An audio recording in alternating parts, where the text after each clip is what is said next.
Assalamualaikum warahmatullahi wabarakatuh. Di sini saya akan memberikan penjelasan mengenai materi uang dan lembaga keuangan pada mapel IPS kelas 9. Ini sudah kurikulum merdeka ya. Yang pertama adalah uang. Uang adalah alat tukar yang diterima secara umum oleh masyarakat untuk melakukan transaksi jual beli barang dan jasa, serta untuk membayar hutang. Uang juga berfungsi sebagai alat ukur nilai, alat penimbun kekayaan, dan alat pembentuk modal usaha. Pengertian uang menurut para ahli adalah: yang pertama, A. C. Pigo. Uang adalah segala sesuatu yang umum digunakan sebagai alat tukar. Lalu tokoh yang kedua yaitu D.H. Robertson. Uang adalah sesuatu yang bisa diterima dalam pembayaran untuk mendapatkan barang-barang. Lalu yang terakhir adalah Mankiw.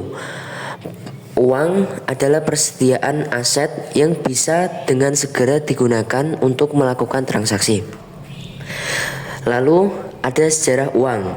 Sebelum adanya uang, alat pertukaran umum adalah dalam sistem barter adalah barang. Barter adalah kegiatan menukar barang yang dimiliki dengan barang yang dibutuhkan.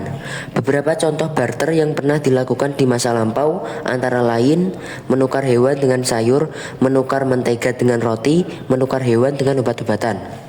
Sebelum sistem barter, manusia memenuhi kebutuhannya sendiri tanpa bergantung pada orang lain. Mereka berburu dan mengumpulkan bahan pangan sendiri. Perkembangan bentuk fisik uang diyakni mulai di Cina sekitar tahun 1000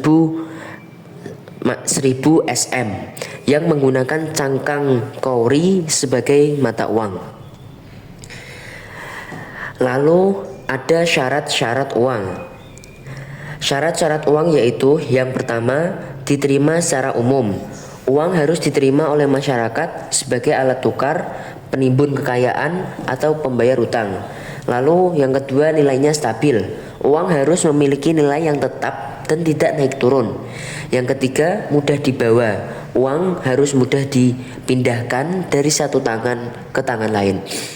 Yang keempat, tahan lama. Uang harus memiliki sifat yang tahan lama dan tidak mudah rusak. Lalu yang kelima, mudah disimpan. Uang harus memiliki bentuk fisik yang tidak terlalu besar. Dan yang terakhir, mudah dibagi. Uang harus dapat dibagi dan dipecahkan tanpa mengurangi nilai asli dari uang tersebut. Serta jumlahnya mencukupi. Jumlah uang harus dapat memenuhi kebutuhan masyarakat. Lalu masuk ke jenis-jenis uang. Uang di Indonesia dapat dikelompokkan menjadi beberapa jenis, yaitu uang kartal, uang giral. Lalu masuk ke fungsi uang. Fungsi uang dibedakan menjadi dua, yaitu fungsi asli dan fungsi turunan. Fungsi asli antara lain alat tukar-menukar dan satuan pengukur nilai. Sedangkan fungsi turunan uang antara lain alat pembayaran utang, alat penyimpan kekayaan, alat untuk meningkatkan status sosial, dan alat untuk menabung. Lembaga keuangan. Lembaga keuangan dibagi menjadi dua, yaitu lembaga keuangan bank dan bukan bank. Contoh lembaga keuangan bank: bank sentral, bank umum, bank perkreditan rakyat. Contoh lembaga keuangan bukan bank yaitu asuransi, koperasi, leasing, dan pegadaian. Masuk ke bab bank. Bank adalah badan usaha yang menghimpun dana dari masyarakat dalam bentuk simpanan dan menyalurkan kepada masyarakat dalam bentuk kredit atau bentuk-bentuk lainnya dalam rangka meningkatkan taraf hidup rakyat banyak. Jenis bank berdasarkan fungsi: bank sentral, bank umum, bank BPR. Jenis bank berdasarkan kepemilikannya: bank milik pemerintah, bank milik swasta nasional, dan bank asing. Tugas bank sentral. Tugas bank sentral yaitu menjaga stabilitas sistem keuangan, mengatur dan mengawasi bank, mengedarkan uang kartal, menetapkan dan melaksanakan kebijakan moneter, dan yang terakhir mengatur dan menjaga kelancaran sistem pembayaran. Lalu tugas bank. Tugas bank yaitu yang pertama menghimpun dana dari masyarakat dalam bentuk tabungan, deposito, giro, dan sertifikat deposito. Yang kedua memberikan kredit. Yang ketiga menerbitkan surat pengakuan utang. Yang keempat memindahkan uang untuk kepentingan nasabah atau bank. Yang kelima menyimpan barang dan surat berharga. Yang keenam menempatkan dana nasabah ke nasabah lain dalam bentuk surat berharga yang tidak tercatat di bursa efek.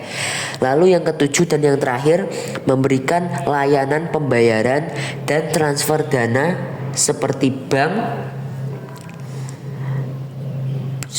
bank, pembayaran tambahan, kartu debit dan kredit, serta banking dan mobile banking. Sekianlah materi mengenai uang dan lembaga keuangan yang dapat saya jelaskan. Mohon maaf jika materinya kurang lengkap, karena manusia mempunyai batasannya masing-masing. Terima kasih. Wassalamualaikum warahmatullahi wabarakatuh.